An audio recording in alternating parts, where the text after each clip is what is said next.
네, 행사 시작하도록 하겠습니다. 안녕하십니까. 오늘 행사의 진행을 맡은 아나운서 차윤영입니다. 만나 뵙게 되어 반갑습니다.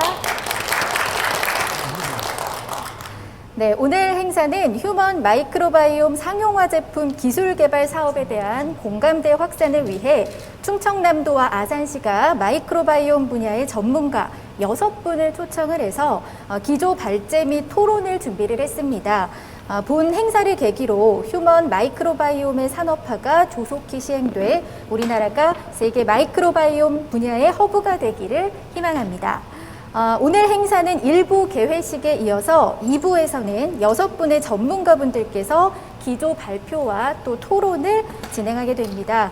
연말 바쁘신 일정에도 불구하고 행사를 빛내기 위해 참석해 주신 모든 분들께 충청남도와 아산시를 대신해 깊은 감사의 말씀을 전합니다. 오늘 행사는 코로나19 상황으로 인해서 방역 지침을 준수해 청중 없이 온라인으로 진행된다는 점 참고 부탁드립니다.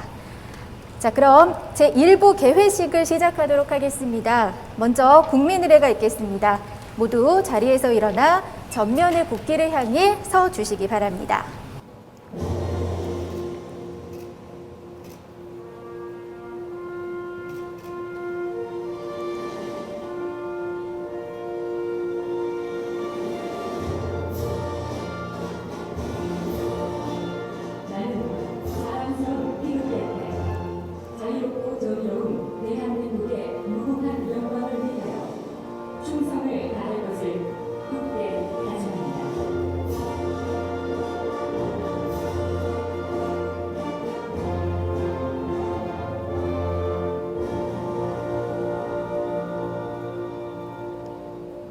바로 이하 의식은 생략하도록 하겠습니다. 모두 자리에 앉아주시기 바랍니다. 네, 다음은 오늘 행사를 빛내주시기 위해 참석해주신 내빈 여러분을 소개해드리도록 할 텐데요. 온라인 진행인 관계로 소개해드리면 자리에서 일어나 뒤쪽 오른쪽에 있는 중앙 카메라를 바라보고 인사를 해주시면 감사하겠습니다. 먼저 양승조 충청남도지사님 참석하셨습니다. 어서 오십시오. 네, 반갑습니다. 오세현 아산시장님 참석하셨습니다. 환영합니다. 강훈식 국회의원님 참석하셨습니다. 반갑습니다. 서교일 순천향대학교 총장님 참석하셨습니다. 어서 오십시오. 네, 오늘 기조 발표를 해주실 송호연 순천향대 PMC센터 교수님 참석하셨습니다. 반갑습니다. 네, 토론 좌장을 맡아주실 이상기 순천향대 석좌 교수님 참석하셨습니다. 반갑습니다. 네, 토론을 해주실 허철성 서울대학교 교수님 참석하셨습니다. 어서 오십시오. 김병용 종근당 건강연구소장님 참석하셨습니다. 반갑습니다. 박순희 주식회사 사이넥스 상임 고문님 참석하셨습니다. 환영합니다. 한국유산균 프로바이오틱스 학회 전 회장님이신 고종호 한국폴리텍대학 교수님 참석하셨습니다. 반갑습니다. 네, 마지막으로 오늘 행사를 축하해 주시기 위해서 안장헌 충청남도 의회 기획경제위원회 위원장님 참석하셨습니다. 반갑습니다. 네, 귀한 시간 내서 참석해 주신 내빈 여러분 그리고 전문가분들께 다시 한번 감사의 말씀을 전합니다. 다음은 오세현 아산시장님의 환영의 말씀이 있겠습니다. 오세현 아산시장님을 여러분 큰 박수로 모셔보겠습니다. 네, 무대 위로 올라와 주시고요.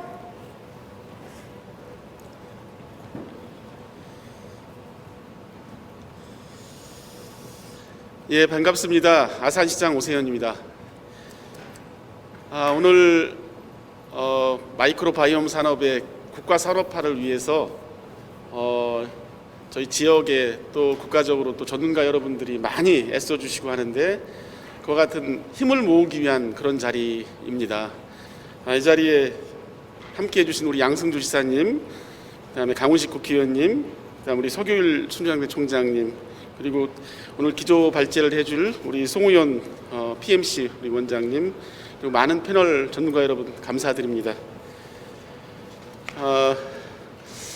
우리나라 경제가 그 동안에는 정말 그 반도체나 자동차, 뭐 조선 등 여러 가지 사업들이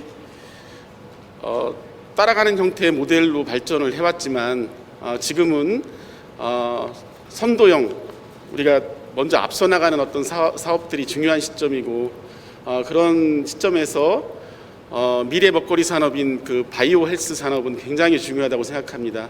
그 중에서 오늘 논의를 해야 될 마이크로 바이옴 산업은 그 바이오 산업 중에서도 핵심이라고 생각하고요. 그런 부분을 위해서 오늘 이 자리가 마련됐습니다. 저희 아산은 여러분도 아시겠지만 삼성 반도체나 삼성 디스플레이, 현대자동차 등 많은 지금 주력 산업들이 있고, 이런 부분 때문에 그래도 발전하는 지역 중에 하나라고 생각합니다. 그렇지만 국가 산업 경제에서 따라가는 모델이 지금 한계에 봉착했듯이 주력 산업에 대한 어떤 고도화 산업뿐만 아니라 미래 먹거리 산업을 준비해야 될 때라고 생각해서 저희 아산시에서도 나름대로 여러 가지 노력을 좀 하고 있고요. 특히나 바이오 헬스 산업을 발전시키기 위한 여러 사업들의 역량을 집중하고 있습니다. 그 결과 올해부터 그 온천자원과 바이오 헬스 산업을 융합시키는 총사업 290억 원 규모의 힐링 스파 기반 재활 헬스 사업이 시작됐고요. 또 251억 규모의 수면 산업 실증 기반 구축 및 기술 고도화 지원 사업이 정부 공모 사업에 선정이 됐습니다. 우리 이런 어떤 성과를 좀 바탕으로 해서 우리 아산시는 우리나라에서 미개척 분야로 평가받고 있는 재건 부분 바이오 헬스 산업을 특화 산업으로 육성하려고 합니다. 내년도 정부 공모 사업으로 총 사업비 700억 원 규모의 바이오 헬스 사업을 기획하여 추진하고 있습니다. 현재 의료의 패러다임이 치료 중심에서 예방과 개인 맞춤형 건강 관리로 빠르게 이동하고 있습니다. 특히 코로나19가 일상화된 상황에서 건강을 유지하기 위해 면역력 강화라든가 개인의 삶을 중시하는 트렌드가 주목받고 있습니다. 향후 이와 관련한 바이오 헬스케어 산업 수요가 크게 늘 것으로 예상됩니다. 특히 그 중심에 전 세계가 주목하고 있는 마이크로 바이옴이 있다고 생각합니다. 아산시는 이러한 시대 흐름에 선제 대응하고 국가 경제 발전에도 이바지하기 위해 산업통상자원부, 식품의약안전처, 충청남도와 함께 휴먼 마이크로바이옴 상용화 제품 기술 개발 사업을 추진하고 있습니다. 충남과 아산시는 이미 휴먼 마이크로바이옴 산업화에 앞서 나가고 있으며 관련 인프라 입지의 추적지라고 자부하고 있습니다. 본 사업의 어떤 인프라가 입지할 예정지는 천안아산 KTX 역세권 R&D 집적지구입니다. 아산시는 휴먼 마이크로바이옴 산업을 위해 지난해 연말에 R&D 집적지구 내 약 5천여 평의 부지를 매입 완료했습니다. 또한 관련 기업을 유치할 수 있는 첨단 그린 바이오 산단 조성과 지식산업센터 건립을 추진하고 있습니다. 또한 그 충남과 아산은 마이크로바이옴 산업의 기반을 착실히 준비해 왔습니다. 바이오 메디칼 분야의 핵심 거점 대학인 순천향대의 PMC 센터와 함께 건강 맞춤 미래 프로바이오틱스 사업을 수행하여 200여 종의 또 127억 원 상당의 첨단 장비와 30여 명의 전문 인력을 갖춘 연구원으로 지금 발돋움하고 있습니다. 이 PMC 센터를 활용한다면 휴먼 마이크로바이옴의 신속한 산업화는 물론이고 적은 예산으로도 가시적인 성과 창출이 가능하다고 생각합니다. 또한 지난달 재단법인 설립을 완료한 헬스케어 스파산업진흥원과 휴먼 마이크로바이옴 사업의 연계 발전 또한 기대가 큽니다. 충청남도와 아산시는 앞으로 창업, 기업 지원, 인증 지원, 인증 등 종합 지원 기능을 갖춘 공공기관을 유치해 휴먼 마이크로바이옴 산업을 중심으로 한 바이오 산업을 집중 지원 육성할 계획입니다. 저희 아산시는 휴먼 마이크로바이옴 산업을 충남도와 함께 대한민국의 새로운 성장 동력으로 육성할 수 있도록 이 자리에 계신 전문가분들과 함께 고민하고 최선의 노력을 다하겠습니다. 오늘 포럼을 통해 휴먼 마이크로바이옴 산업의 신속한 사업화와 발전 방향에 대한 국민적 공감대가 형성되길 기대합니다. 끝으로 코로나19 방역에도 최선을 다하겠다는 다짐의 말씀을 드립니다. 온라인 비대면 만남이 일상화되었지만 다시 여러분의 어떤 손을 잡고 얼굴을 마주하며 우리의 미래를 함께 고민하는 그날이 빨리 올 수 있도록 모든 노력을 다하겠습니다. 함께하신 모든 분들 건강하고 건승을 빌겠습니다. 고맙습니다. 네, 시장님 격려와 지지의 말씀 해주셨습니다. 감사합니다. 다음은 양승조 충청남도지사님의 인사 말씀이 있겠는데요. 네, 지금 방역 지침을 준수하기 위해서 저희가 한 분 한 분 교체될 때마다 마이크 커버를 지금 교체하는 작업을 하고 있습니다. 네. 이어서 양승조 충청남도지사님 여러분 큰 박수로 모시겠습니다. 어서 오십시오.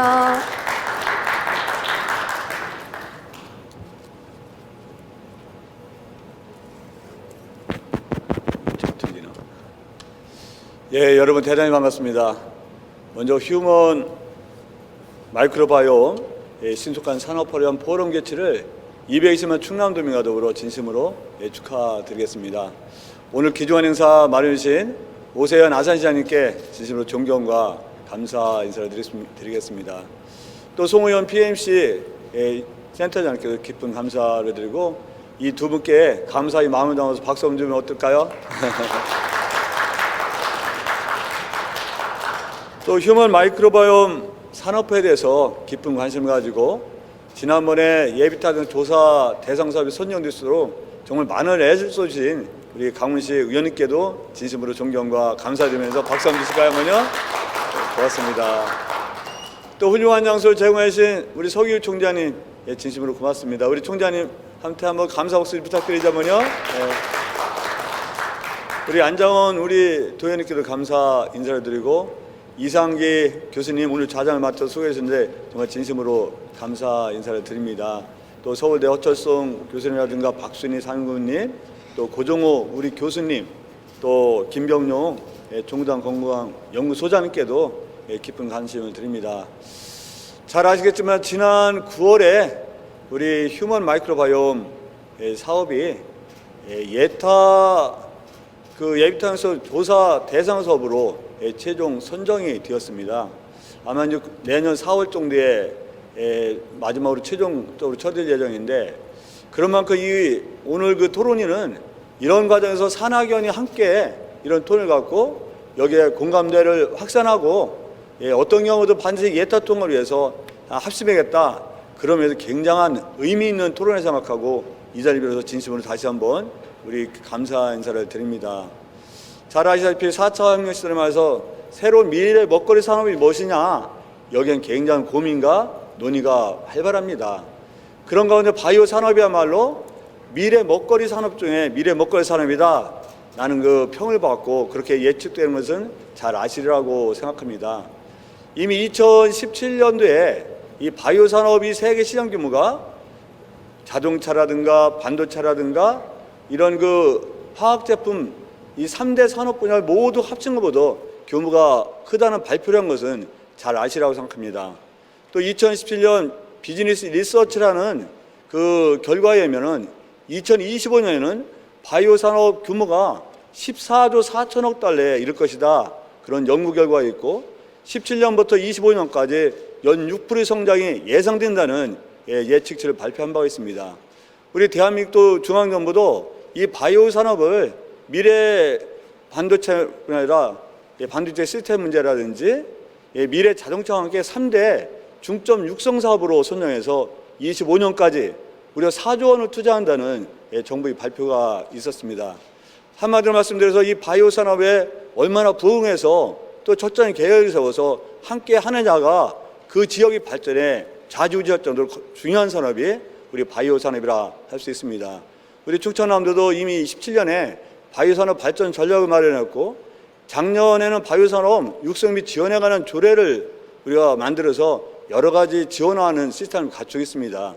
뭐 예컨대 해외 우수 연구기관을 지원한다든지 아니면 의사과학자 공동연구 사업을 지원한다든지 지역역시 선도 연구센터를 지원하는 등 이런 여러 가지 지원을 하고 이에 발맞춰서 충남은 3대 권역으로 나눠서 바이오산업을 육성하고자 합니다.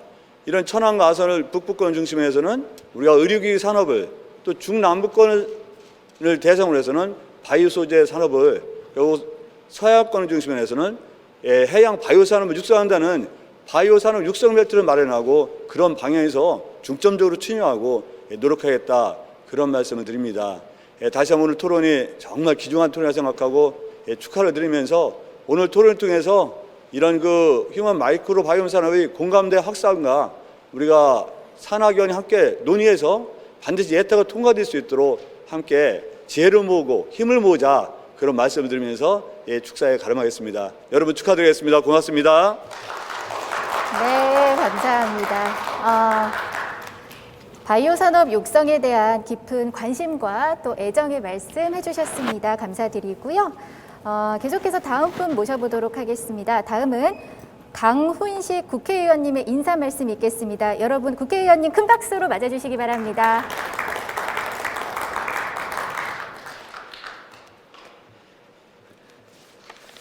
제가 원래 원고 안 보고 말씀드리는 걸 좋아하긴 하는데요.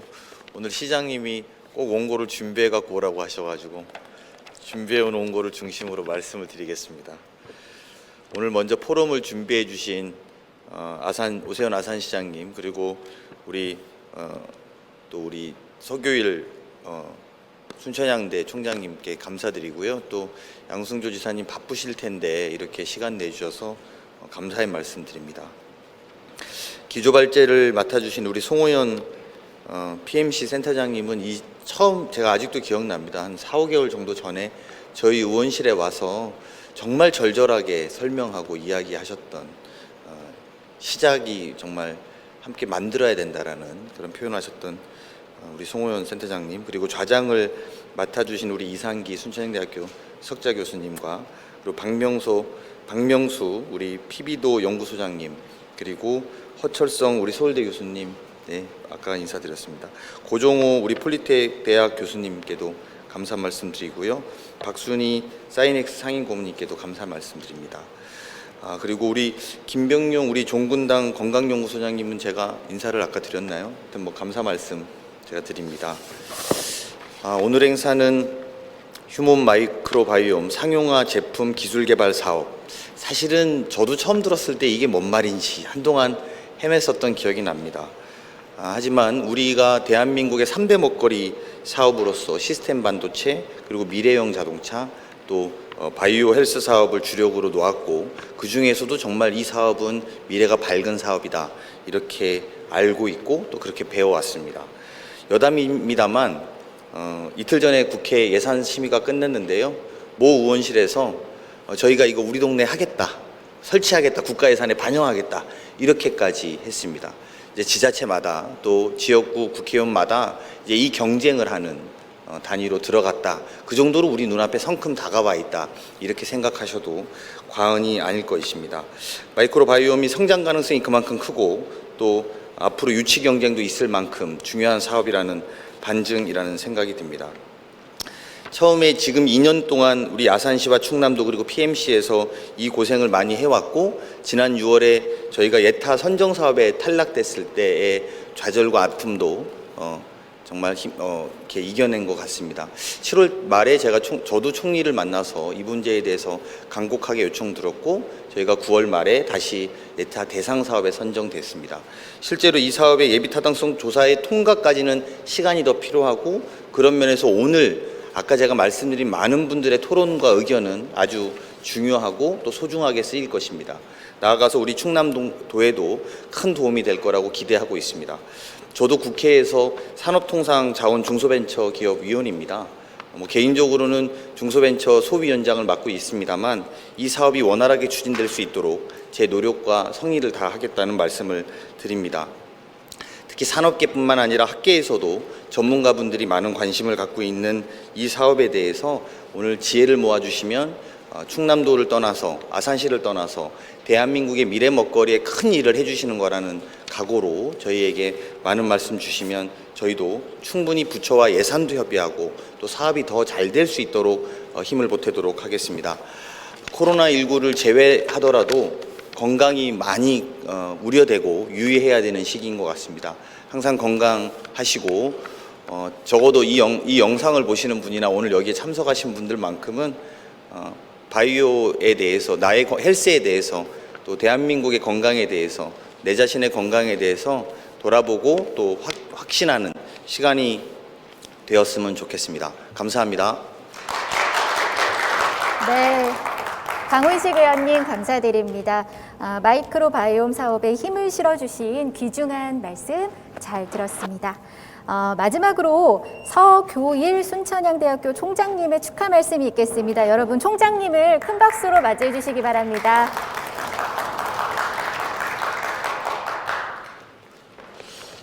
네, 감사합니다. 순천향대학교 총장 서교일입니다. 오늘 휴먼 마이크로바이옴 토크 콘서트가 우리 학교에서 열리게 돼서 무척 기쁘고 의미 있게 생각하고 온오프라인으로 만나 뵙는 여러분들께 반가운 인사 드립니다. 특별히 오늘도 직접 오셔서 격려해 주시고 우리 지역이 한국 마이크로바이옴 연구의 상용화의 중심으로 발전할 수 있도록 노력을 아끼지 않고 계시는 우리 양승조 지사님, 그리고 관심과 격려에 더해서 이번 예타 사업 진행에도 실질적으로 큰 도움을 주셨던 우리 강훈식 의원님, 그리고 많은 관심으로 지원해 주시고 이번 포럼도 개최해 주신 오세현 아산시장님께 특별한 감사 말씀드립니다. 더불어 우리나라 마이크로바이옴 연구를 선도하시면서 오늘 행사도 준비해 주신 송호연 교수님, 그리고 관계자 여러분, 그리고 오늘 발표와 토론을 해 주실 우리 전문가 패널 여러분들께도 깊은 감사의 말씀 올립니다.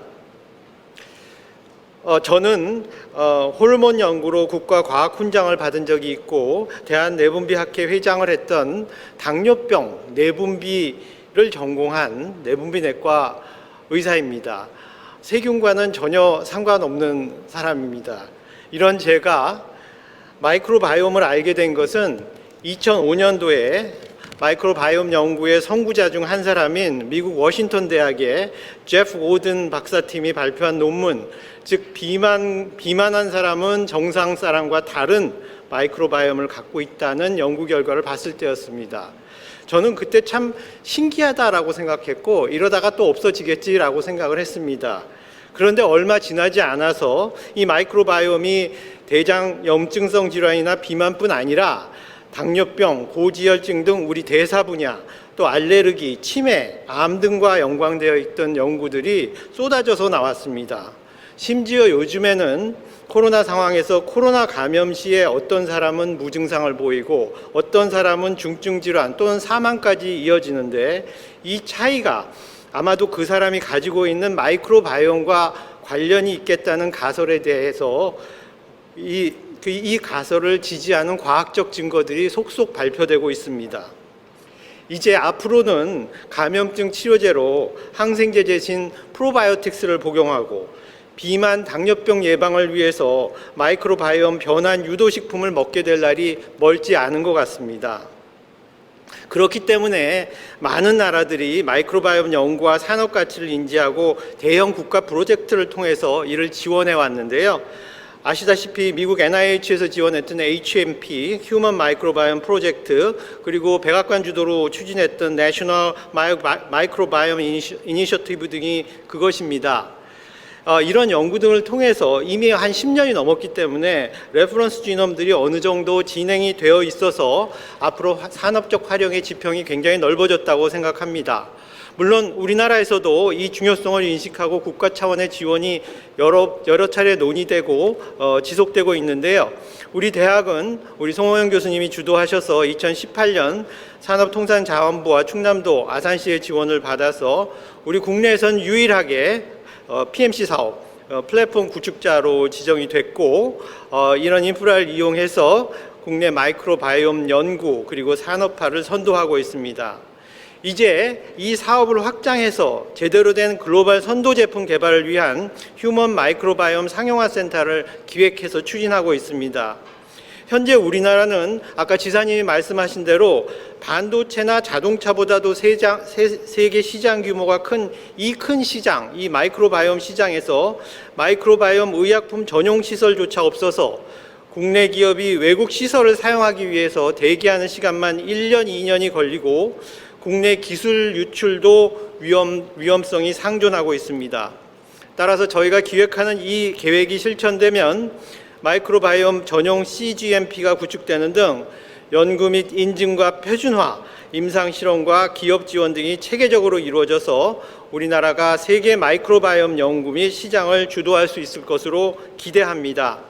관심 있는 분들의 많은 관심과 협조 부탁드립니다.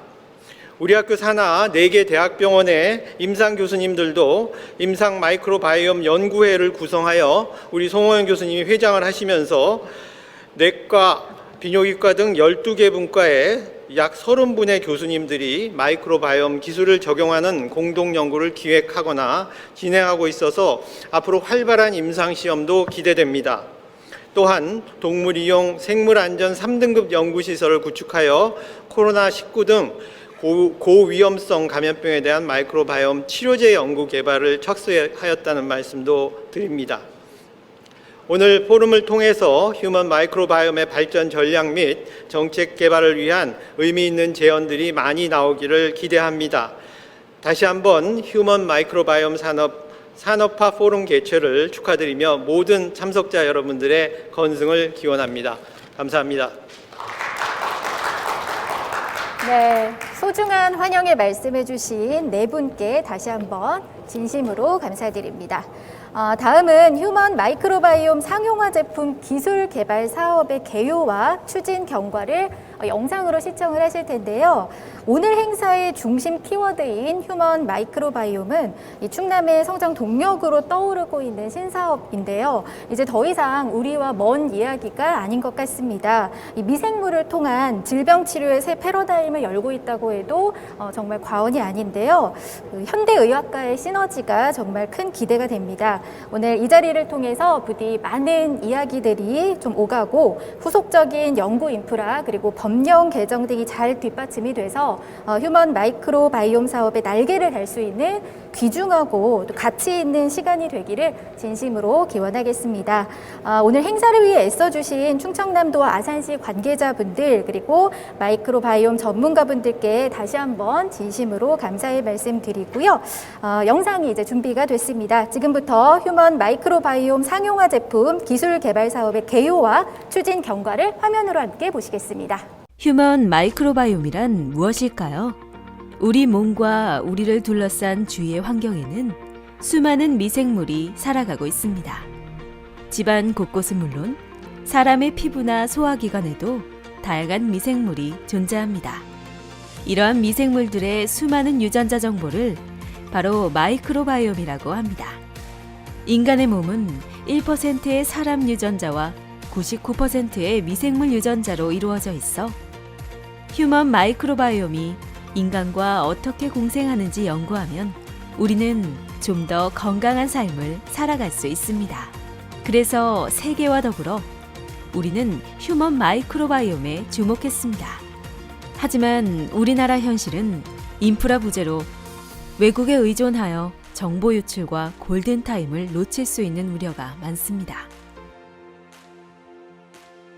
국내에 이렇게 미생물 생산 시설들이 있지만 이제 살아있는 미생물 자체를 의약품으로 개발하는 데 있어서는 이 필요한 규제 조건들을 만족시킬 수 있는 이렇게 시설은 많이 부족한 상황입니다. 국내에서도 대학, 연구소, 기업 등에서 마이크로바이옴 연구가 활발히 진행되고 있는데요. 아직까지 선진국에 비해서 우리나라는 마이크로바이옴 상용화 제품이나 사업화로 이어지는 것은 조금 부족한 감이 있습니다. 차세대 미래 산업으로 성장하고 있는 바이오 헬스의 핵심이 될 휴먼 마이크로바이옴 산업을 충청남도와 아산시가 함께 준비하고 있습니다. 휴먼 마이크로바이옴 상용화 제품 기술 개발 사업은 2022년부터 2028년까지 추진하는 사업으로 글로벌 선도 신산업 창출을 비전으로 상용화 인프라 구축 및 연구 지원을 하고 퍼스트 무버형 인프라 연계 개발을 통해 선도 제품 8종을 개발하고자 산업통상자원부, 식품의약품안전처와 함께 충청남도와 아산시는 총력을 기울여 나가고 있습니다.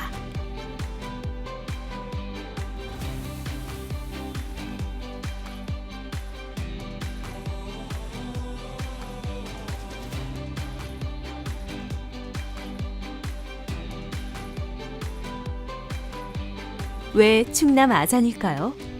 PMC 인프라 활용 신속 사업화 가능. 높은 입지 타당성 보유. 우수한 의약품, 식품 관련 산업 인프라. 그래서 휴먼 마이크로바이옴은 충남 아산이어야 합니다. 앞으로 휴먼 마이크로바이옴 상용화 센터를 구축하고 R&D 사업 3개 대과제, 43개의 소과제를 추진하는 등 휴먼 마이크로바이옴 산업을 이끌어 대한민국의 놀라운 미래를 만들어갈 것입니다. 휴먼 마이크로바이옴은 충남 아산입니다.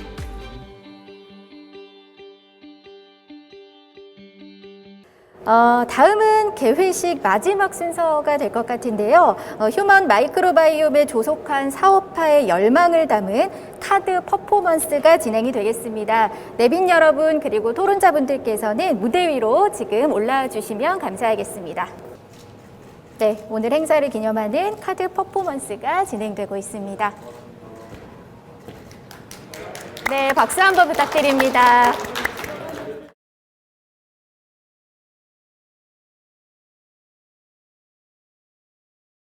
휴먼 마이크로바이옴 산업화 토론회를 시작하도록 하겠습니다.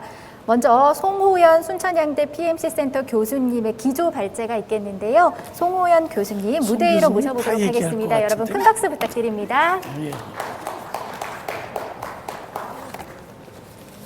안녕하세요.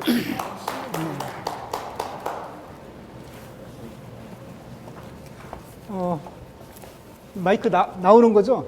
예. 앞에서도 마스크를 벗고 하셔가지고 저도 마스크를 벗고 진행을 하겠습니다. 저희들이 그동안 한 2년 가까이 그 휴먼 마이크로바이옴 산업 관련 그 예타 산업을 준비를 했었는데 오늘 충남도 아산시와 그다음에 강훈식 의원실 그다음에 우리 순천향대학교가 이런 포럼을 개최를 해가지고 전체적으로 이제 공감대를 넓히는 그런 자리를 마련을 했습니다. 그래서 이제 그동안 저희들이 준비한 걸 가지고 요약해서 말씀을 드리도록 하겠습니다. 바이오 헬스 산업의 혁신 생태계를 위한 휴먼 마이크로바이옴이란 주제로 이와 같은 순서로 발표를 드리겠습니다. 우선은 그 휴먼 마이크로바이옴 산업이란인데 이게 지금 포인터가 잘 안 되네.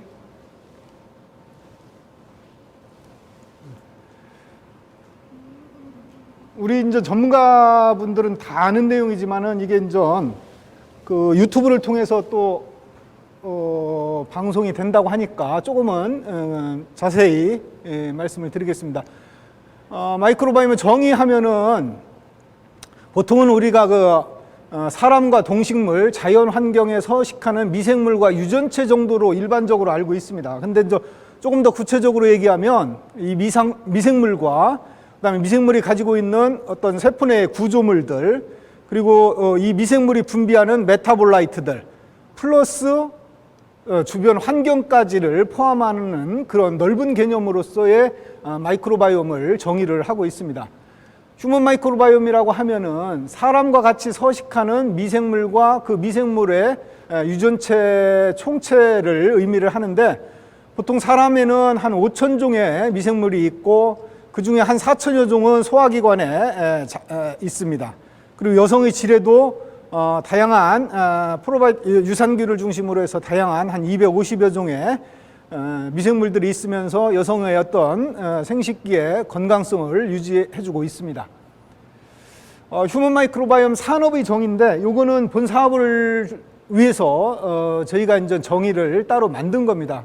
그래서 보면은 사람과 동식물, 식품, 자연환경 유래의 마이크로바이옴 그리고 프리바이오틱스, 표적 항균제를 모두 포함해서 이런 것들을 활용을 해가지고 의약품과 건강기능식품과 화장품과 정밀의료 진단에 활용하는 그런 산업들을 저희가 휴먼 마이크로바이옴 산업으로 정의를 했고, 본 사업에서는 굉장히 많은 연관 산업들이 있지만은 주로는 의약품과 건강기능식품과 정밀의료 진단 제품을 위주로 사업을 기획을 했습니다.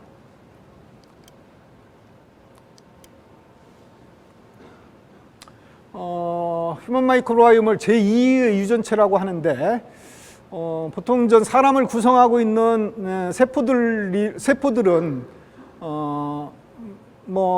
사람 세포가 있고 또 우리와 같이 살고 있는 미생물 세포가 있는데, 유전자 수준에서 보면은 미생물의 유전자가 99%, 사람의 유전자가 1%를 차지할 정도로 실질적으로 이 사람의 주인이 누구인지 구분이 안 갈 정도로 우리와 같이 살고 있는 미생물이 중요해졌고, 그 미생물들의 역할 이런 것들이 이제 최근에 밝혀지면서 마이크로바이옴이 새로운 산업으로, 미래 산업으로 부상을 하고 있는 것 같습니다.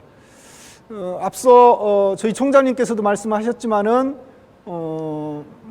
가장 큰 처음에 이슈가 됐던 게 이런 장내 미생물이 비만과 관련성이 있다는 그런 보고가 2000년대 초반에 나왔고요. 이제 최근에는 재발성 CDI 장염이라고 해가지고, 이게 항생제를 쓰면 오는 장염이고 전 세계적으로 모든 병원에 환자들이 널려 있는 그런 질환이고, 미국에서만 이 CDI 장염의 치료비로서 1조 원 정도가 들어갈 정도로 굉장히 환자도 많고 중요한 질환인데, 이런 질환을 치료하기 위해서 항생제를 쓰면 치료 효과가 어떤 항생제를 써도 그렇게 높지가 않습니다.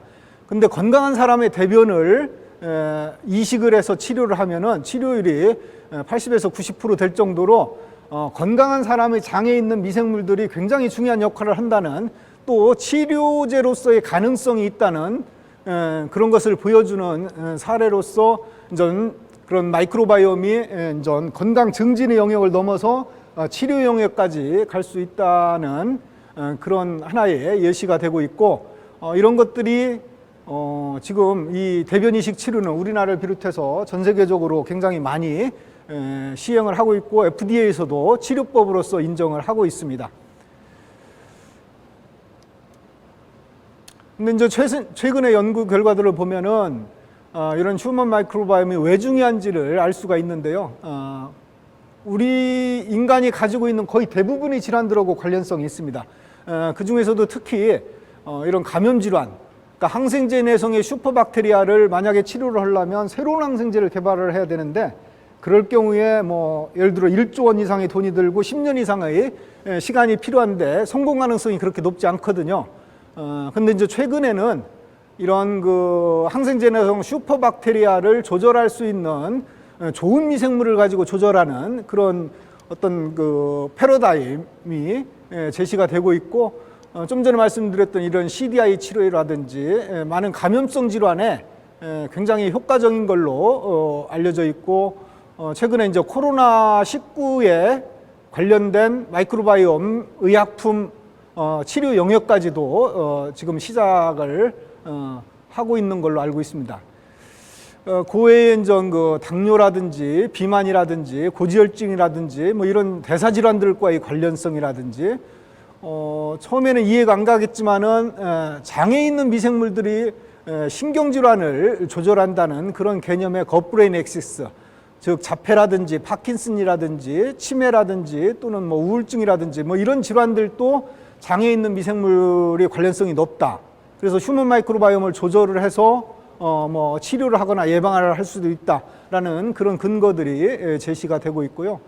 암과 관련성, 여성의 어떤 질의 건강성, 그 다음에 전에부터 알려져 있던 이런 면역과의 관련성, 호흡기 질환, 피부 건강, 특히 유럽을 중심으로 피부에 있는 스킨 마이크로바이옴을 조절하는 화장품 개발이라든지 이런 영역까지도 지금 마이크로바이옴을 활용한 산업으로 발전을 하고 있고요.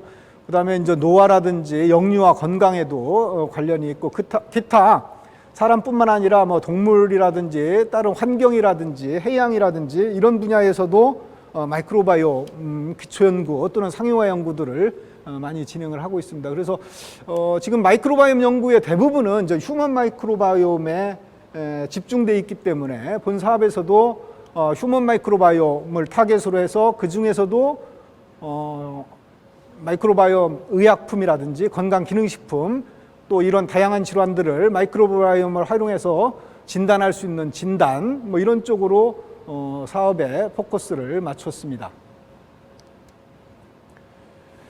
휴먼 마이크로바이옴은 이제 뭐 과거, 현재, 미래인데 우리가 이제 미생물을 유용하게 복용하기 시작한 건 100년도 넘었죠. 그래서 지금 우리나라도 이런 전통 발효식품들을 굉장히 많이 먹고 있는데 보면은 사실 뭐 큰 마트에 가면 1+1으로 팔 정도로 이제 경쟁이 굉장히 심해졌습니다. 그래서 사실 과학화를 통한 부가가치를 높일 그런 계기가 됐다고 보고요. 그 한 예로서 뭐 일본의 나또하고 청국장은 사실 균주를 비교를 해보면 거의 비슷한 균인데 일본의 나또 시장은 2조 원이고 우리나라 청국장 시장은 이제 400억밖에 안 된다는 거거든요.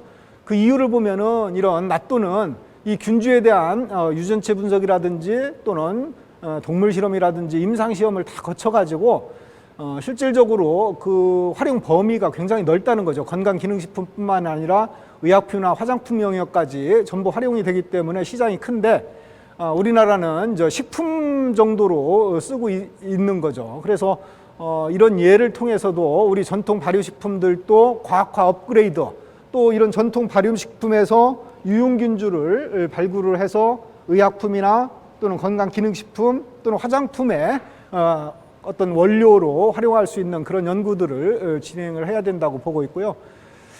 그다음에 그래서 이제 건강기능식품 수준에서 보면은 이제 뭐 현재와 미래죠.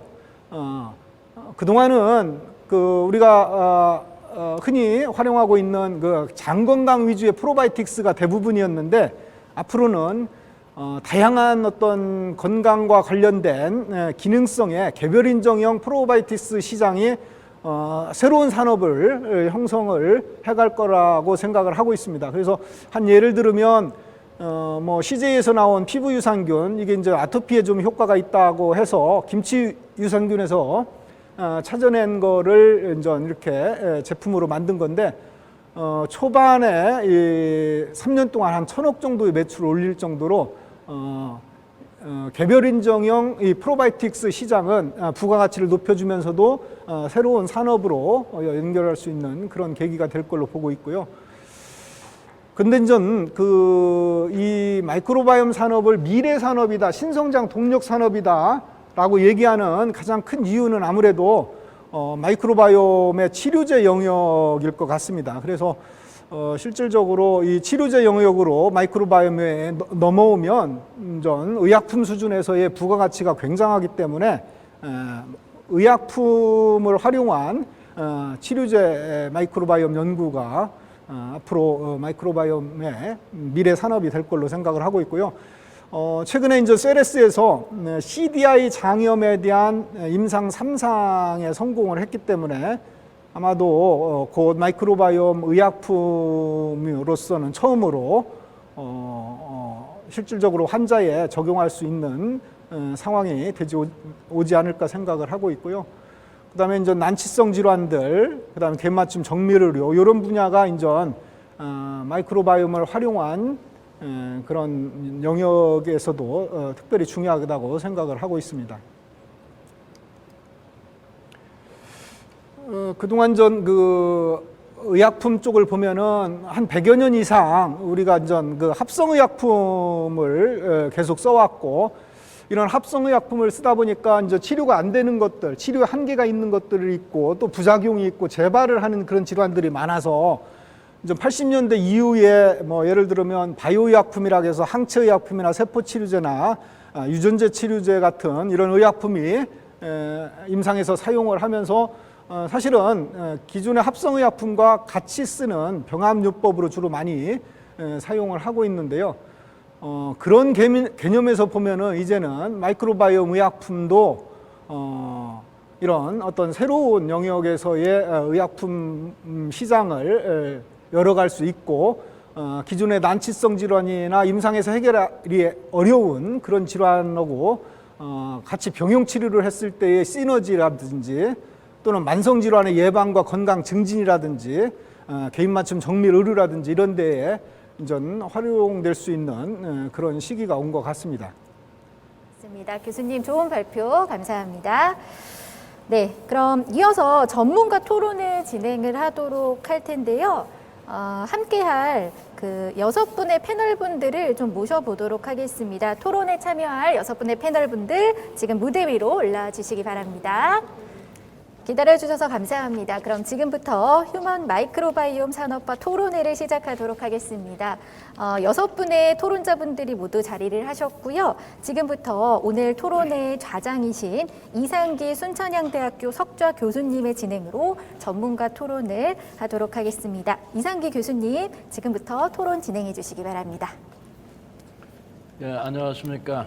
순천향대학교 의학공학과 이상기 교수입니다. 오늘 바이오 헬스의 미래, 휴먼 마이크로바이옴 사업화와 관련된 토론회 진행을 맡게 됐습니다.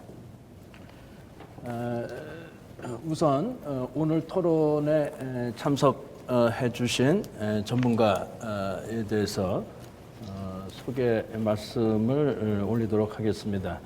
서울대학교 허철성 교수님 나오셨습니다. 네, 반갑습니다.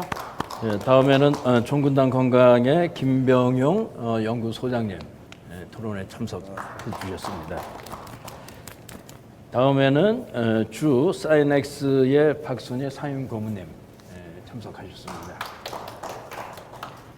그리고 한국폴리텍 특성화대학 교수이자 한국유산균 프로바이오틱스학회 전임 회장이신 고종호 교수님. 네, 반갑습니다. 그리고 오늘 발제를 해 주시고 전체 그 휴먼 마이크로바이옴 예타 사업의 그 기획을 맡아 주시고 그 순천향대학교 PMC 센터장을 맡고 있는 송호연 교수님 토론에 참석하셨습니다. 네, 맞습니다. 예, 감사합니다. 바쁜 시간 그리고 또 코로나19 때문에 여러 가지로 이런 모임이 어려운 그런 상황에서 오늘 토론회에 참석해 주신 그 패널 여러분 다시 한번 감사를 드리겠습니다. 조금 전에 그 휴먼 마이크로바이옴 사업화의 그 전반적인 내용에 대해서 또 마이크로바이옴의 그 정의라든지 또 그 사업화와 관련된 그 현황 그리고 전망 그 다음에 이 사업에 대한 그 당위성 그리고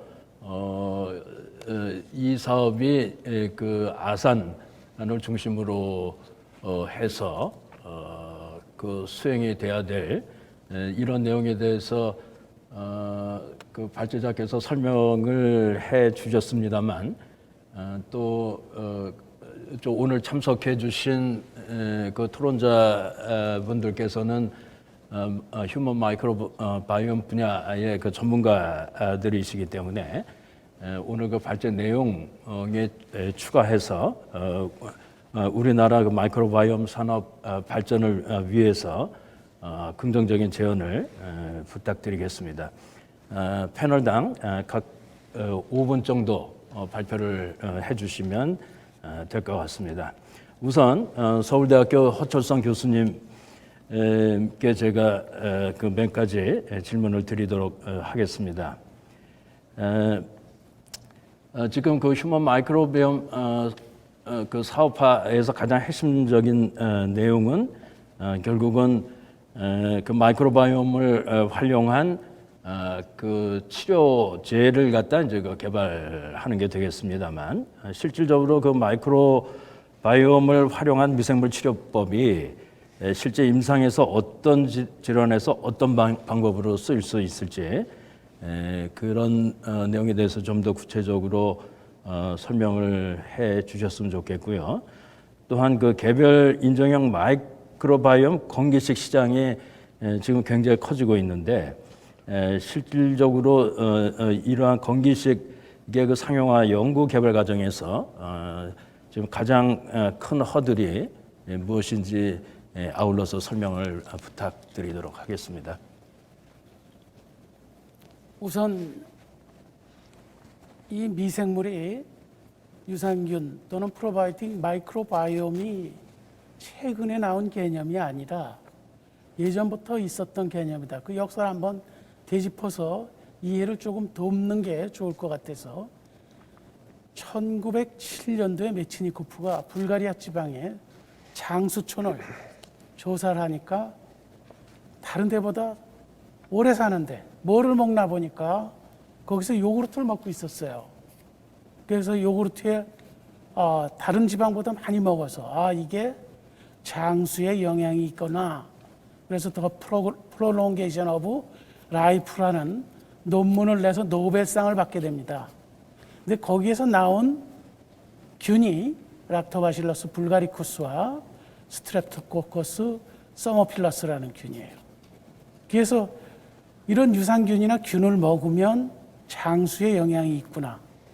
또 실제적으로 프로바이오틱으로서 직접적으로 치료에 이용한 경우가, 아이러니하게도 첫 번째 사례는 프랑스에서 이콜라이, 니즐레라는 그러한 이콜라이, 대장균을 이용해서 치료를 합니다. 전쟁터에서 병사들이 설사를 일으켰는데 이 대장균을 먹이니까 설사가 다 멎었죠.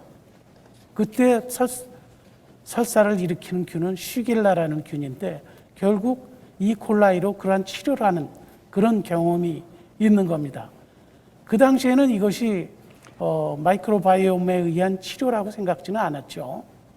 그런데 그런 개념이 점점 발전되면서 아까 발제자가 말씀하셨듯이 NIH에서 HMP 프로젝트를 통해서 우리 인간의 몸에는 400조 이상의 미생물이 있다.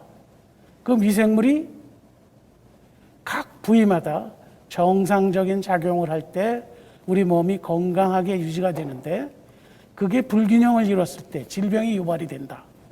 그래서 그거를 불균형이 일어났을 때 질병이 유발되는 것을 정상적으로 되돌렸을 때 치료가 된다. 이런 개념이 어떻게 보면 미생물을 위한 치료법이라고 할 수 있겠습니다.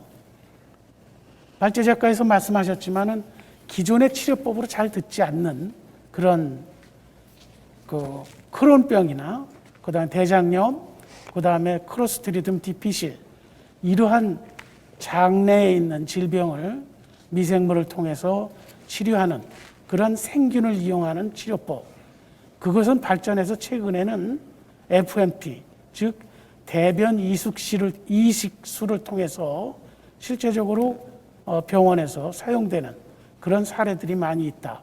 또 비알코올성 지방간은 지금 치료제가 확실한 것이 없습니다. 따라서 거기에 지방간을 완화시켜주는 마이크로바이옴을 투여해서 지방간을 치료하는 그러한 노력, 그래서 현재의 의학기술로 잘 해결되지 않는 난치성 질병에 대해서 많은 치료가 이루어지고 있습니다. 그런 치료가 잘 될까? 이런 의문점이 있었는데 최근에 세레스에서 임상 3상에 성공을 했습니다. 즉 마이크로바이옴을 이용한 치료제의 성공 가능성을 확실하게 보여준 거죠. 그래서 이런 치료법이 있는데 결국 우리가 정말 치료하기 어려운, 현재 의학으로서 약품으로서 치료하기 어려운 그런 대체제로서 이런 미생물 치료제, 마이크로바이옴 치료제가 사용될 수 있구나, 이런 것을 알 수 있고요. 그 다음에 건기식 시장은 이 치료제보다 그 이전부터 있었습니다. 즉 요구르트가 나와서 장의 건강을 좋게 하는 그런 것들이 알려졌습니다. 우리 식약처에서도 유산균식 9종에 대해서는 고시형으로 지정해 놓고 있습니다. 즉, 장 건강을 위한다, 일반적인 장을 건강하게 한다, 이런 표시를 할 수 있는 그런 건강기능식품으로 인정해 주고 있습니다. 그렇지만 그 건강 개념 이외에 다른 기능, 예를 들어서 면역에 좋다, 간에 좋다, 알코올 분해에 효과가 있다, 이런 것을 할 때는 개별 인정형이라는 그런 과정을 거치게 됩니다. 즉, 여러 미생물 중에서 그러한 효능이 있는 미생물을 실험실에서 이 효능이 어떻게 일어나나 그런 메커니즘을 밝히고, 그 다음에 동물 실험을 통해서 동물을 통해서 그 효능을 또 입증하고, 그것을 사람한테 적용해서 사람의 효과를 입증할 때 정부에서는 그 기능을 도움을 줄 수 있는 개별 인정 식품으로 인정해 주고 있습니다. 근데 그 문제는 이러한 미생물들을 아주 작은 기업들이 하고 있다. 그러다 보니까 동물 실험이나 임상 실험하는 때 많이 돈이 들어가니까 그 개발 속도가 느리고, 많은 미생물과 많은 실험을 통해서 제품이 나와야 되는데 그러한 성공률이 떨어지기 때문에 기업에서 어려움이 많이 있다.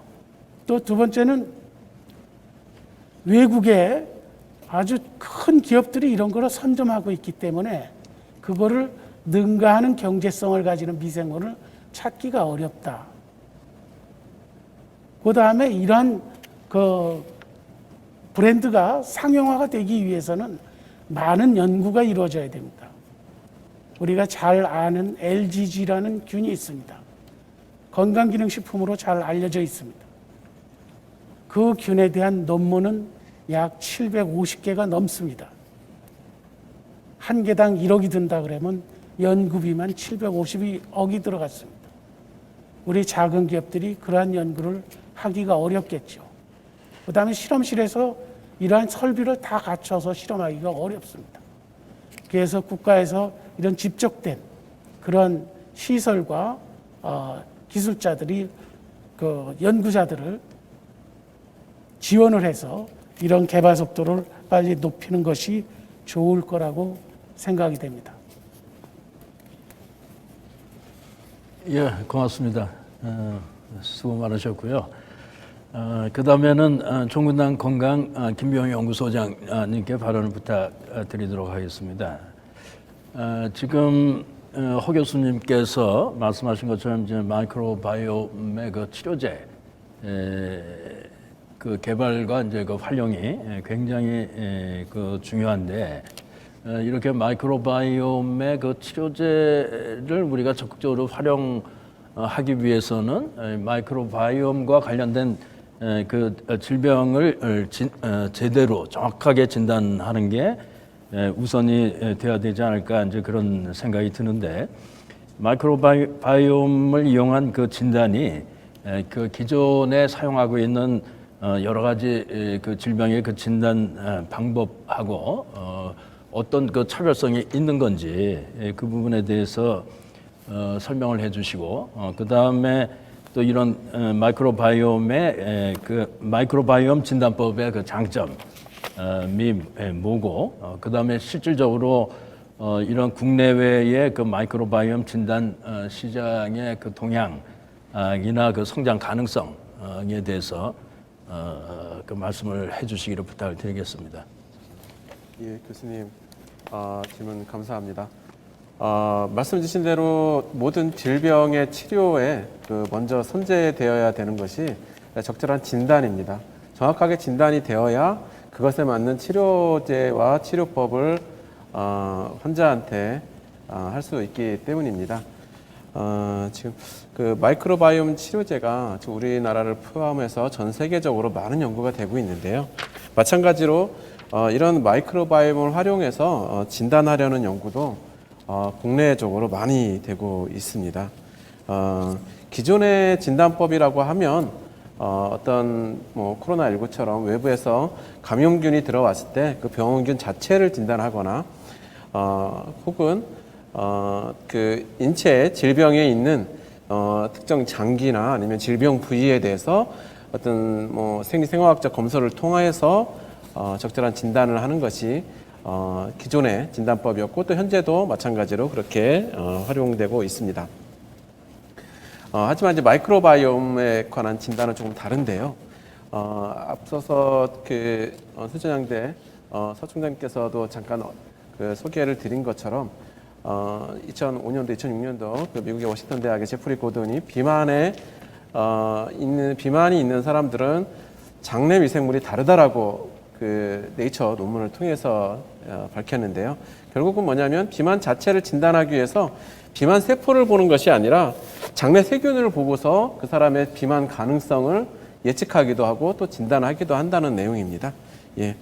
이런 것처럼 어떤 장내 세균이나 어떤 장내 미생물 혹은 꼭 장이 아니더라도 인체에 존재하는 미생물 군집의 분포라든가 아니면 특성을 파악을 해서 특정 질병의 가능성을 예측하거나 혹은 발현, 진행 정도를 하는 것이 마이크로바이옴 진단법이라고 할 수가 있습니다. 이런 마이크로바이옴의 그 진단은 기존 진단법에 비해서 뭐 여러 가지 장점이 있는데요. 대표적인 것이 조기 진단이 가능하다는 것입니다.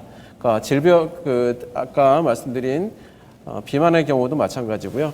그다음에 앞서서 또 우리 허 교수님 말씀하신 대로 뭐 그 비알코올성 간질환의 경우도 마찬가지인데요. 지금 간질환 같은 경우도 어떤 뭐 간수치 진단이라든가 혹은 뭐 초음파 진단이 활용되고 있지만 이미 자각 증상이 되어서 병원에 그 방문을 해서 진단을 하게 되면 이미 상당 부분 병이 진단되는 것을 우리가 종종 확인하게 됩니다. 그럴 때는 이미 적절한 진단을 했지만 이미 치료를 하기에는 조금 늦은 그런 경우를 왕왕 보게 됩니다. 마이크로바이옴 진단을 하게 된다면 장내 미생물의 그 구성을 통해서 우리가 조기에 예측할 수 있어서 적절한 치료를 할 수 있다는 장점이 있습니다. 지금 전 세계적으로 특정 질병과 장내 미생물, 마이크로바이옴의 연관성이 계속 매달 새로운 논문으로 나오고 있습니다. 단순히 어떤 그 면역 질환이라든가 혹은 뭐 감염 질환뿐만 아니라 지금 신경 질환, 또 피부 질환, 대사 질환 이런 인체의 많은 질병들과 마이크로바이옴이 연관성이 매우 높다는 것이 밝혀지고 있기 때문에 새로운 마이크로바이옴의 바이오마커가 밝혀진다면 이것이 적절한 진단의 툴이 될 수 있다는 것입니다. 이런 이제 조기 진단의 장점이 마이크로바이옴 진단의 강점이고요. 또 하나는 이제 동반 진단이라고 할 수 있는데요. 최근에 이제 각광받는 그 새로운 항암제가 이제 면역 항암제잖아요. 근데 이 면역 항암제가 매우 효능이 좋은데 약간 단점이 이것이 듣는 사람한테는 잘 듣는데 듣지 않는 사람들한테는 잘 안 듣는다는 것입니다. 그 차이를 무엇일까 찾아봤더니 2년 전에 사이언스 논문에서 면역 항암제가 잘 맞는 마이크로바이옴이 있더라 이렇게 이제 발표를 한 적이 있습니다. 그럼 무슨 얘기냐면 새로운 치료제를 할 때 그것에 그 치료제가 잘 맞는 마이크로바이옴을 그 진단이 적절하게 치료법에 앞서서 동반 진단의 형태로 활용될 수 있다는 것입니다. 이러한 조기 진단, 동반 진단이 마이크로바이옴 진단이 가지고 있는 기존 진단법에 비해서 매우 우수성을 장점을 갖는 진단법이라고 할 수 있습니다.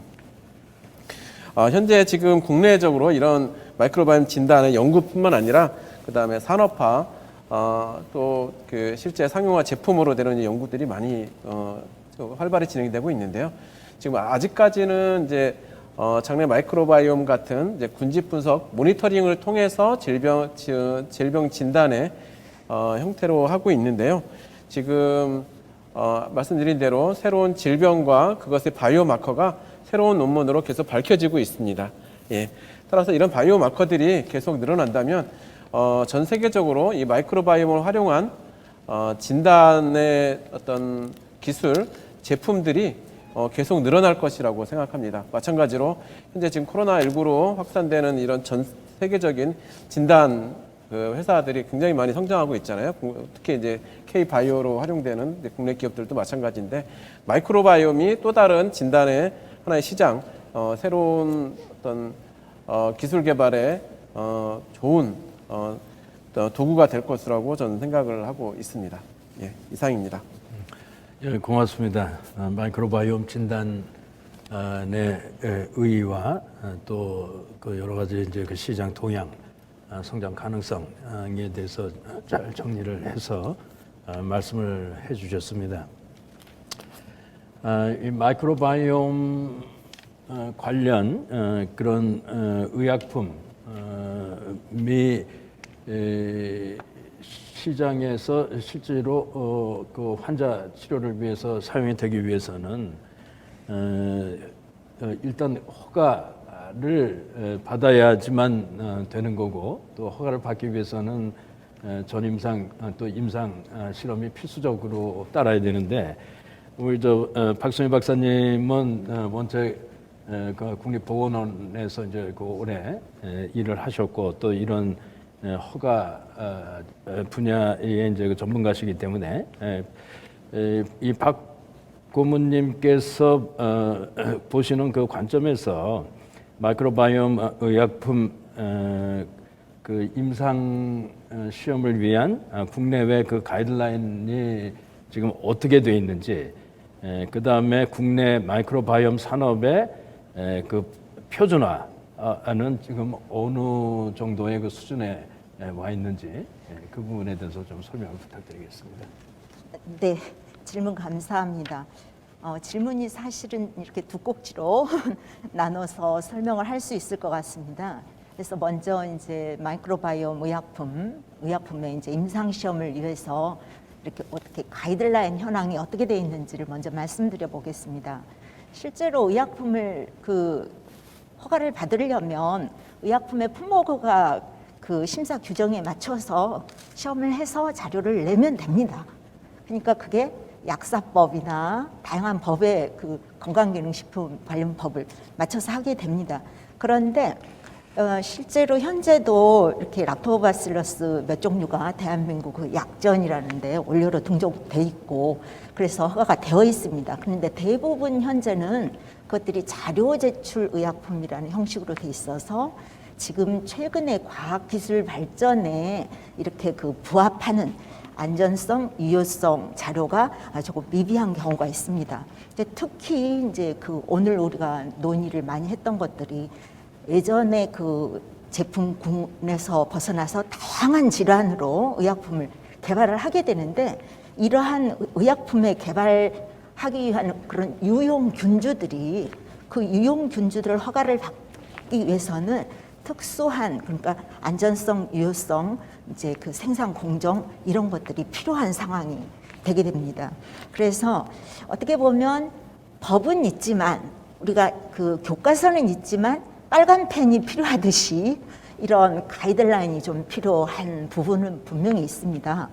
그래서 이제 아직 그 전 세계적으로는 미국 FDA만이 조금 더 구체적으로 이렇게 살아있는 미생물을 이렇게 그 기반으로 하는 치료제에 대해서는 임상시험을 위한 CMC 이렇게 제조 공정 관련된 이런 그 가이드라인이 만들어져 있고요. 그 외의 나라는 없습니다, 실제로. 다만 이제 지난해 유럽에서 유럽 약전에 조금 이렇게 시험법에 관한 몇 건들이 이제 제공된 바는 있습니다. 그리고 이제 다행히 어떻게 보면 식약처가 눈을 떠서, 한국 식약처가 눈을 떠서 지금 지난해 이제 제가 요청을 받아서 한 일이 있는데요. 그게 미생물 기반 의약품의 법령 개정안 마련 및 허가 제도 이제 연구라는 것입니다. 그래서 그 정책 사업을 수행을 해서 개발 동향, 규제 동향, 그리고 정책 그 대안 같은 것들을 제가 이제 좀 조사해서 보고를 했거든요. 그래서 향후에 이 보고서를 기반으로 해서 이제 한국 식약청도 미국과 유사한 또는 더 발전된 그런 가이드라인을 만든다고 하면 그런 것들이 체계적으로 활용될 수 있는 좋은 상황이 됐다고 말씀을 드릴 수가 있겠고요. 더군다나 한국 식약처가 굉장히 그 선제적으로 지금 진행을 하고 있는 것이 그 동사업의 후속으로서 올해 초부터 3년간에 걸쳐서 품질 및 안전성 평가 이렇게 세부 기준을 마련하기 위한 이제 그 용역 사업이 진행이 되고 있습니다. 그래서 식약처가 보도도 하고 있는데요. 2020년 정도에는 이런 좀 세부 가이드라인이 나오지 않을까 이렇게 생각을 하고 있습니다. 그래서 이게 이제 그 질문 주셨던 가이드라인에 대한 상황이고요. 두 번째 표준품에 관한 것은 사실은 국내나 국외나 아주 지금 표준 시험법이나 표준품 구축에 있어서는 아주 미진한 상황입니다. 물론 미국과 일본이 가장 그 중에서도 선도적으로 나가고 있고 특히 정부와 표준 기관들이 협력을 통해서 표준품을 구축하고 있습니다. 근데 가장 기초적인 그 표준품은 뭐 NGS라고 해서 유전체 분석하는 그 건데요. 아직 국내에는 이제 표준연이 시도는 하고 있지만 아직 국내에는 그게 좀 많이 모자라다고 할까요? 그래서 앞서서 그 말씀들 주셨지만 이렇게 그 아산시를 중심으로 해서 이런 그 상용화 센터가 구축이 된다면 이런 가이드라인 부분 또는 표준품 문제, 표준 시험법 문제 이런 것들을 총합적으로 코디네이션을 해서 개발자들에게 적극적으로 지원할 수 있는 시스템이 구축이 되지 않을까 이렇게 해서 좀 기대를 해볼 수 있을 것 같습니다. 네, 이상입니다. 지금 말씀 중에 이제 그 표준화하고 관련해서 이제 국내의 그 현황은 굉장히 그 미진하다고 이제 말씀하시는데 그 이유가 뭔가요?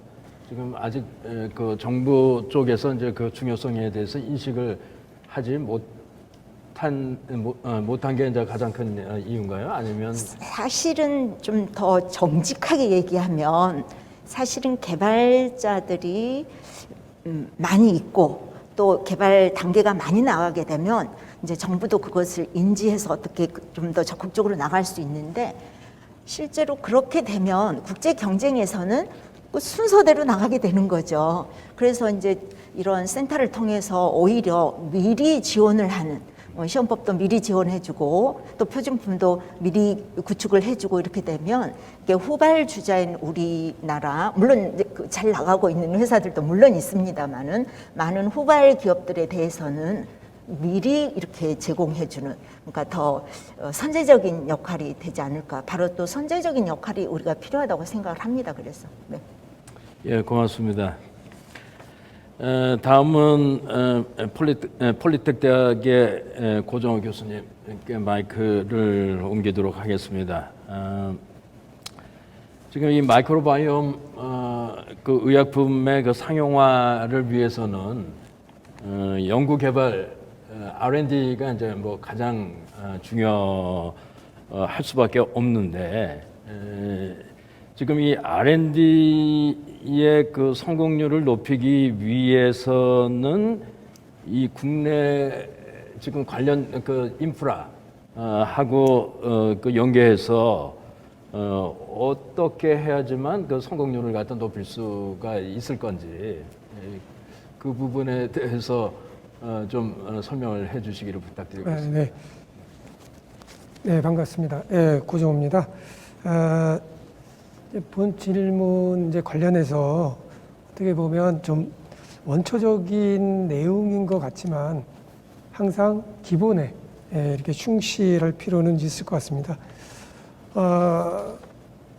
기조 발표에서 발표된 여러 가지 그 사항들이 있었습니다. 앞으로 이제 구성할 휴먼 마이크로바이옴 상용화 구축과 관계해서 뭐 소프트웨어적인 부분, 하드웨어적인 부분, 뭐 이런 부분들, 그 다음에 특히 그런 부분들이 왜 아산 지역에 구축돼야만 하는가 하는 내용을 충분히 좀 인지를 하고 있고요. 자, 그와 관계해서 말씀드리고자 한다면 국내 개발자들이 어떻게 보면 목마라하는 부분이 이 실용화를 위한 여러 가지 제도나 임상적인 여건이나 시제품을 좀 만들 수 있는 이런 여건들이 국내에 좀 많이 미흡하다 보니 해외로 손을 이제 벌리고 있는 상황이고, 그러한 개발자들이 점점 더 확대되고 있는 이 상황에서 국내에서 특히 필요하다 하는 부분이 굉장히 중요성을 갖고 있다고 생각이 됩니다. 그래서 특히 그 아산에서 정책적으로 미래 먹거리 사업으로 아산 지역에 바이오 파크 조성을 휴먼 네트워크 관련되는 여러 시설들, 뭐 기관들 아니면 기업들을 유치할 계획을 좀 갖고 있는데, 자, 그 중에서 제가 조금 장점적으로 생각하는 부분이 발췌해 주신 프로바이오틱 마이크로바이옴 센터에서 기존의 단연간의 관련되는 경험을 좀 갖고 있고, 많은 시설은 아니지만 기본적인 기반 시설 이런 것들을 좀 갖고 있는 게 좀 장점인 것 같고요. 그다음에 기초 연구도 이제 그와 관계해서 여러 가지 구축을 좀 하고 있기 때문에 이런 부분들을 개발 기업들과 잘 시너지를 구성할 수 있는 그런 하드웨어적인 부분이 아산에 건립이 된다고 하면은 시너지 창출과 그에 따른 산업화가 굉장히 앞당겨지지 않을까 하는 부분에서 좀 공감을 좀 하고 있습니다.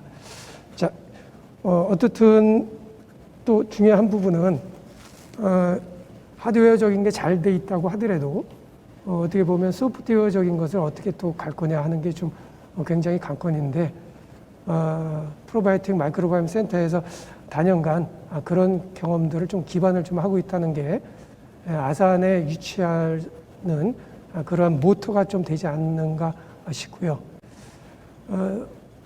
거기에 추가적으로 이런 부분을 조금 더 보완을 해서 간다고 하면은 굉장히 그 상용화에 더 앞당기고 좋은 성과를 아마 도출하지 있지 않을까 생각이 듭니다. 요즘 어쨌든 이제 정보화 시대이기 때문에 정보에 대한 기구축된 여러 가지 연구 데이터들을 잘 수집해서 빅데이터화 시켜서 연구하는데 충분히 좀 반영이 된다고 하면은 성공률은 굉장히 높아지고 사업화, 그다음에 상용화는 굉장히 남겨지면서 실용화 가능성은 훨씬 더 높아지리라고 이렇게 생각하고 있습니다. 좀 길어진 듯해서 요것으로 발표를 마무리하도록 하겠습니다. 감사합니다. 예, 고맙습니다. R&D의 그 중요성에 대해서 말씀을 해주셨습니다. 자, 이제 마지막으로 오늘 발제를 해주신 그 프로바이오틱스 마이크로바이옴 융합연구센터장이신 송호영 교수님께 마이크를 넘기도록 하겠습니다.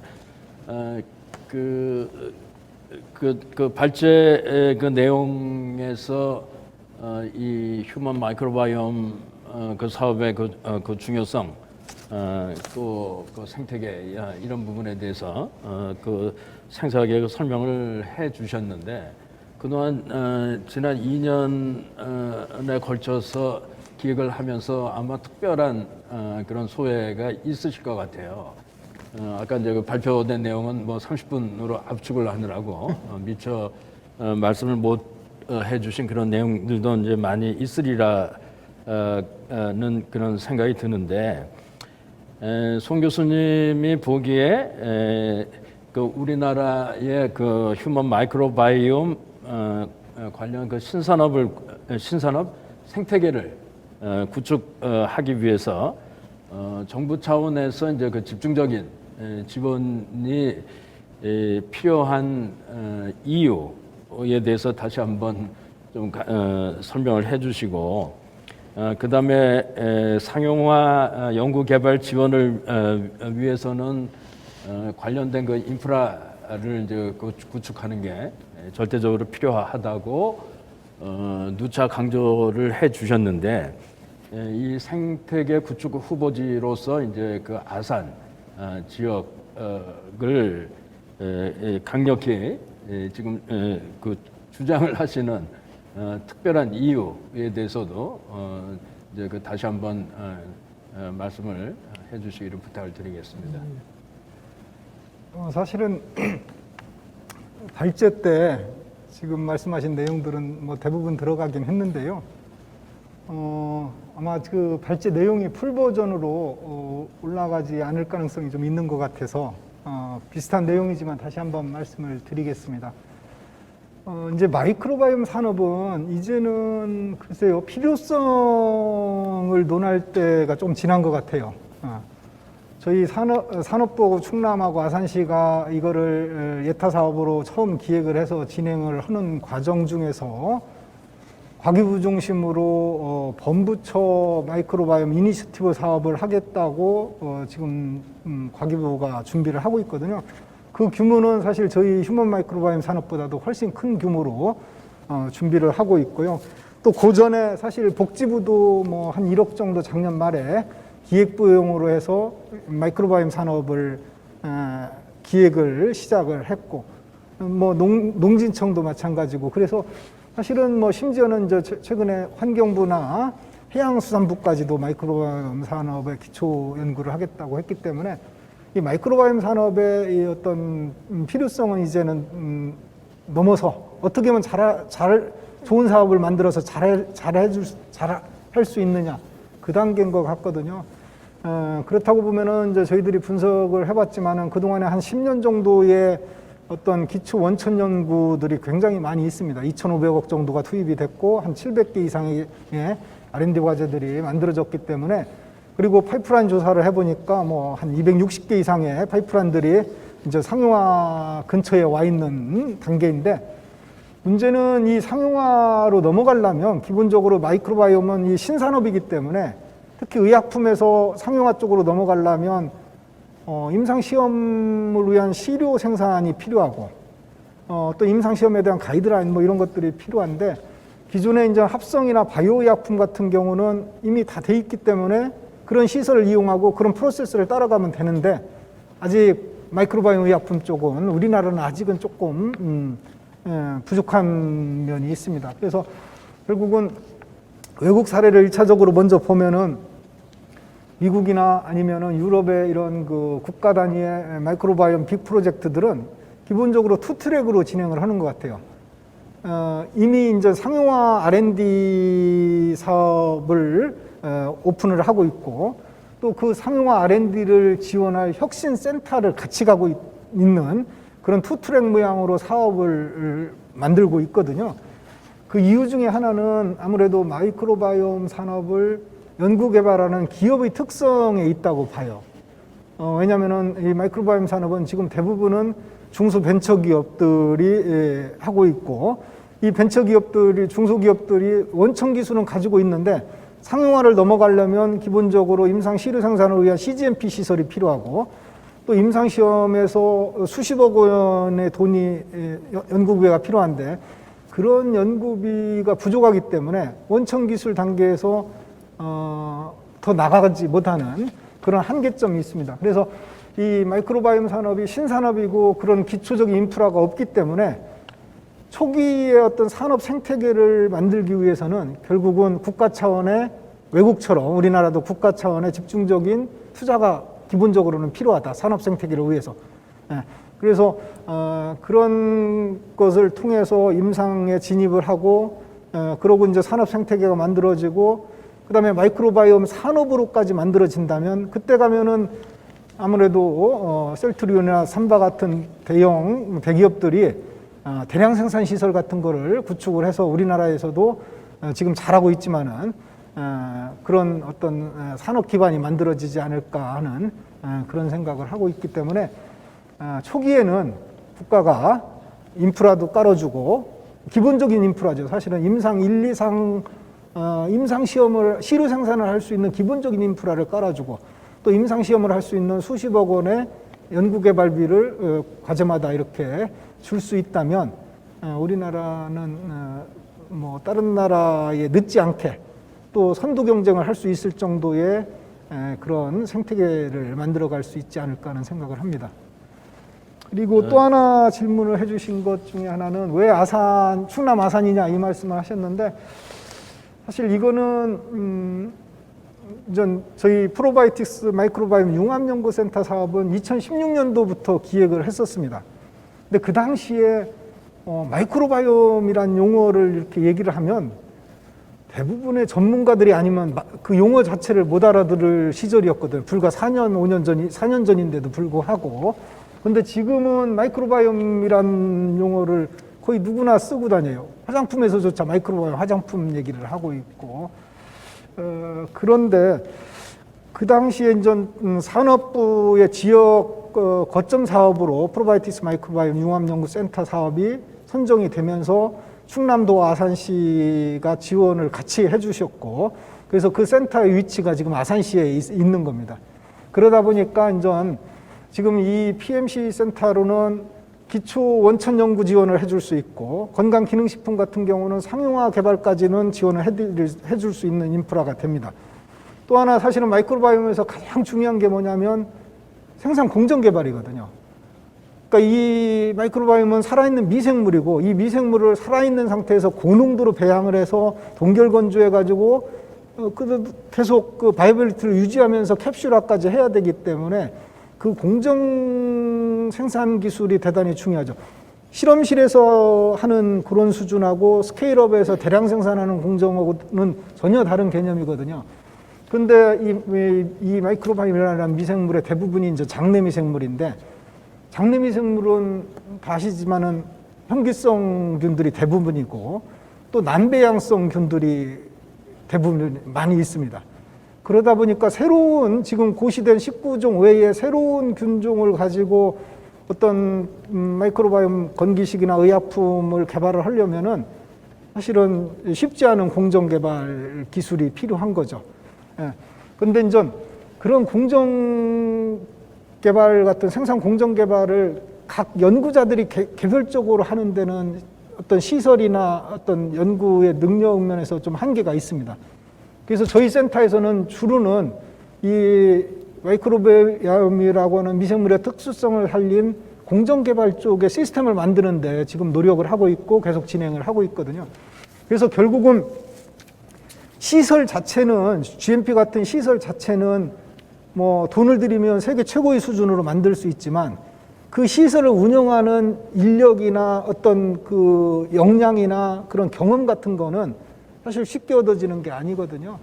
그렇기 때문에 일단 기본적으로 PMC 저희 센터는 이런 생산 공정을 지원해 줄 수 있는 인프라, 그다음에 CMC 자료를 줄 수 있는 시스템, 뭐 이런 전문적인 CMO 기관을 하려고 그러거든요. 그렇기 때문에 일단 그리고 이제 그런 정도의 어느 정도 역량을 어느 정도는 갖췄기 때문에 이 그 상용화 센터 GMP 시설이 아산시가 아닌 다른 지역으로 간다면 사실은 같이 협력해서 이렇게 서로 상호 보완적으로 가기가 조금 어려운 면이 있습니다.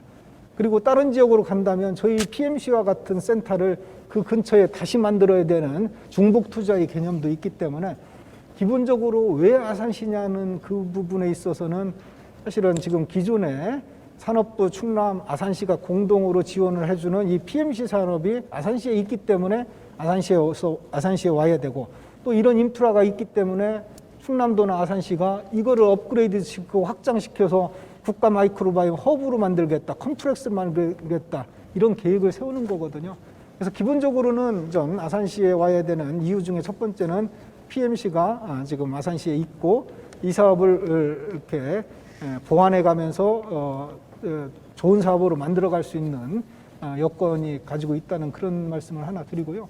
또 하나는 지금 그 아산시에 위치할 R&D 직접지구는 KTX 역사 앞에 있거든요. 그렇기 때문에 우리나라 교통의 요충지거든요. 어디서든 거의 1시간 내에 접근이 가능한 그런 요충 지역이고, 이게 이제 대통령 공약사항이고 이제 도지사님 공약사항이기 때문에 또 도나 아산시가 적극적으로 추진할 의지를 가지고 있는 또 장점이 있습니다. 그래서 이거를 단순히 이 예타 사업을 통해서 상용화 센터만 유치하는 걸로 끝나는 게 아니고 그 주변에 어떤 그 국가 마이크로바이옴 허브를 구축하기 위한 컴플렉스로 확장할 계획이기 때문에 우선은 아산시, 충남도 아산시의 의지가 대단히 강하다. 그 말씀을 드릴 수 있고, 마지막으로는 뭐 이거는 다른 시도도 비슷한 여건일 수는 있는데, 마이크로바이옴과 관련된 연관 산업인 의약품이나 식품 산업이 충남의 예를 들으면은 예를 들면 한 7조 산업에 2,000개 정도의 기업이 있거든요. 그리고 관련된 핵심 기업들이 이 천안 아산 지역에 위치를 하고 있기 때문에 어떤 산업적인 역량도 어느 정도는 갖췄고, 또 건기식 같은 경우는 생산량 기준으로 우리나라 1위이기 때문에 그래서 충분히 이 산업을 끌어갈 수 있는 기본적인 조건들은 다른 지역보다는 좀 잘 갖추지 않았나. 그래서 충남 아산시가 와야, 이쪽으로 와야 좀 더 시너지를 일으킬 수 있고 또 신속 산업화를 위한 그런 기반들을 빨리 가져갈 수 있다고 생각을 합니다. 예, 이상입니다. 예, 잘 알겠습니다. 지금까지 약 40분에 걸쳐서 휴먼 마이크로바이옴 그 사업화에 관련된 그 5분의 그 전문가를 모시고 그 전문적인 그 관점에서 그 여러 가지 설명과 이제 그 제언을 들었습니다. 지금 각 전문가들께서 이제 말씀을 해 주신 것처럼 이 마이크로바이옴 산업이 그 우리나라 그 산업 발전과 또 그 경제 발전에 엄청난 영향을 그 미칠 수밖에 없다는 그런 관점에서 정부라든지 지자체 또 산업계, 학계에서 이 마이크로바이옴 산업의 그 중요성에 대한 인식과 이제 공감을 갖고 이 분야에 그 집중적으로 투자를 하고 그 산업을 육성시킴으로써 마이크로바이옴 산업이 우리나라 그 차세대의 그 먹거리 역할을 하고 또 국가 경제 발전에 그 핵심 산업으로서 그 중요한 그런 역할을 하기를 바라면서 오늘 토론회는 이상으로 마치겠습니다. 바쁜 시간 또 여러 가지 어려운 시기에 오늘 그 토론에 참석해 주신 그 5분 그 전문가들께 감사의 말씀을 드리면서 오늘 토론회 이상으로 마치도록 하겠습니다. 감사합니다. 감사합니다. 네. 전문가 토론회 모두 마쳤습니다. 토론회를 이끌어준 이상기 교수님을 비롯한 패널분들 다시 한번 진심으로 감사드립니다. 네, 오늘 이 자리를 통해서 휴먼 마이크로바이옴이 가져다줄 희망과 좀 가능성을 엿볼 수 있었던 것 같고요. 우리가 나아가야 할 방향성에 대해서도 진지하게 고민해 볼 수 있었던 시간이었던 것 같습니다. 특히나 코로나19로 모두가 힘든 요즘 정복되지 않은 질병 앞에서 충청남도와 아산시가 선도한 마이크로바이옴 연구와 산업이 하나의 귀중한 대안이 되기를 기대하겠습니다. 이상으로 휴먼 마이크로바이옴 산업화 포럼을 모두 마치겠습니다. 오랜 시간 함께해 주셔서 감사드리고요. 저는 이만 물러나도록 하겠습니다. 이상 진행의 아나운서 차윤영이었습니다. 감사합니다.